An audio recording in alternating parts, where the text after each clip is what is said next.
Guys, আমি এখন মহাকালীর পরে যে জায়গাগুলো আমরা ঢাকার ভিতর ঢুকতে গেলে যে জায়গাগুলো দেখতে পাই, গুলশান, বনানী, যেই উন্নত জায়গাগুলো, যেই জায়গাগুলোতে আহ, গুলশান, বনানী, তারপর এয়ারপোর্টের পরে হচ্ছে উত্তরা।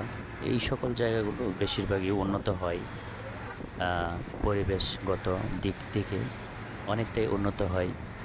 আর উম, এখানে যত বিল্ডিং আছে, বাসাবাড়ি, রাস্তাঘাট সব কিছু উন্নত হয়ে থাকে।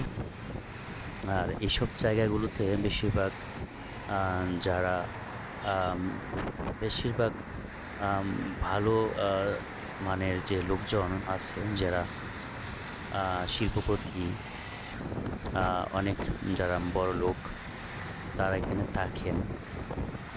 তো আমি এখন মহাকালীর পরে আপনাদেরকে এই জায়গাগুলো দেখানোর চেষ্টা করতেছি। তো এই জায়গাগুলো অনেকটা তো এই জায়গাগুলো ঢাকা শহরের মাঝে অন্যান্য জায়গা থেকে এই জায়গাগুলো অনেকটাই সুন্দর দেখার মতো। অনেক সুন্দর সুন্দর পরিবেশ, সুন্দর সুন্দর যে রাস্তায় যে গাছগাছালি, রাইটিং থেকে শুরু করে রাস্তার ডিজাইন সব কিছু মিলিয়ে অন্যান্য দেশের সাথে তুলনা করা যায়।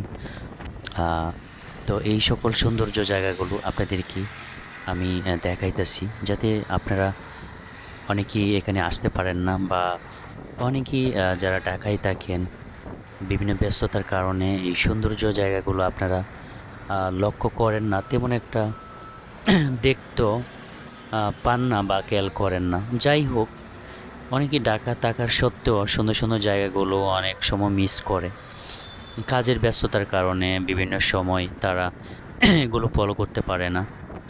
তো অনেকেই ঢাকা শহরে যারা থাকে, গ্রামগঞ্জে অনেকেই ভ্রমণ করেন, যার যতটুকু সুযোগ আসে।